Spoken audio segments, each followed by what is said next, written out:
It is Tuesday. It is the 13th of May. I'm Monita Rajpal. This is CNN News Center live from Hong Kong. Making top news today. The United States says it is sending manned surveillance planes over Nigeria to try to locate nearly 300 missing schoolgirls. On Monday, this video surfaced appearing to show about 100 of the abducted girls. They are wearing traditional Islamic dress and reciting the Quran.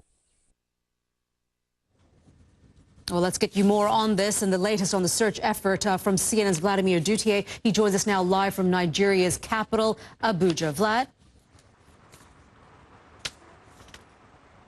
Hey there, Monita. So this video supposedly released by Boko Haram. All right, Vlad, thank you so much for that. Vladimir Duthiers there live for us from Abuja. Well, CNN's May El-Baghir is the first international journalist to make the long trek to Chibok. That's where the girls were abducted. She spoke exclusively to some of the girls' mothers about their fears and their messages to the kidnappers.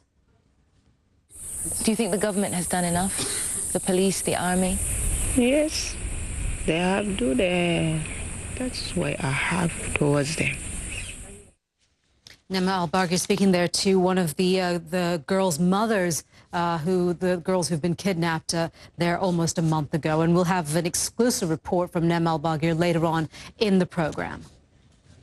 Ever since that horrifying night of April 14th. CNN News Center live from Hong Kong. Facilitating peace. Another Western diplomat is in Ukraine to try to solve the crisis. We'll take you live. You're watching CNN News Center live from Hong Kong. Former Israeli Prime Minister Ehud Olmert has been sentenced to 6 years in prison for taking bribes while he was mayor of Jerusalem. In March, Olmert was convicted on 2 counts of bribery related to the controversial Holy Land housing project. Now to Ukraine, where the spiraling crisis has brought more sanctions and another Western diplomat to the country to try to broker peace talks. German Foreign Minister Frank-Walter Steinmeier says Germany supports Ukraine's efforts for a dialogue between the government and separatists. Instead, Russia says Ukraine should discuss regional rights ahead of the May 25th general elections. CNN's Atika Schubert joins us now live from Donetsk with more on that. Atika?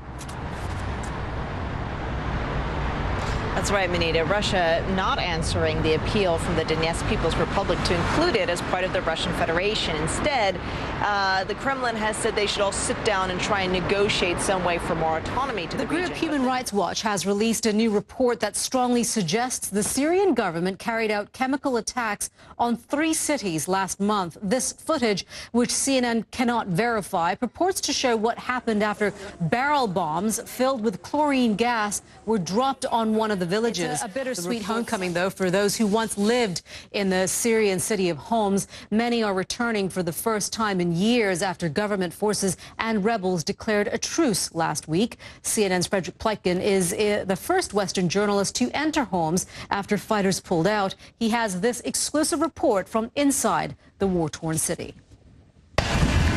The massive destruction in the old town of Homs shows the whole tragedy of Syria's civil war. But in the middle of this sad scene, Syria. You are watching CNN News Center live from Hong Kong. Donald Sterling says, "I'm so sorry" in one breath, but then opens up another can of worms. Donald Sterling has apologized for the racist remarks that got him banned for life from the NBA, but he's caused more controversy by slamming former NBA star Earvin Magic Johnson, saying he's not a good example for kids. The LA Clippers owner did all this in an exclusive interview with CNN's Anderson Cooper. Here is a man who's, I don't know if I say this, he acts so holy. Well, this all began after Donald Sterling made disparaging remarks about African Americans in a phone conversation with his former girlfriend, V. Stiviano. She's since been trying to conceal her face by wearing a visor, but Kyung La spoke to a few of her former friends who say V is loving all the attention. Still to come here on CNN News Center, Oscar Pistorius may have to undergo a psychiatric evaluation. We'll bring you the very latest from Pretoria just ahead.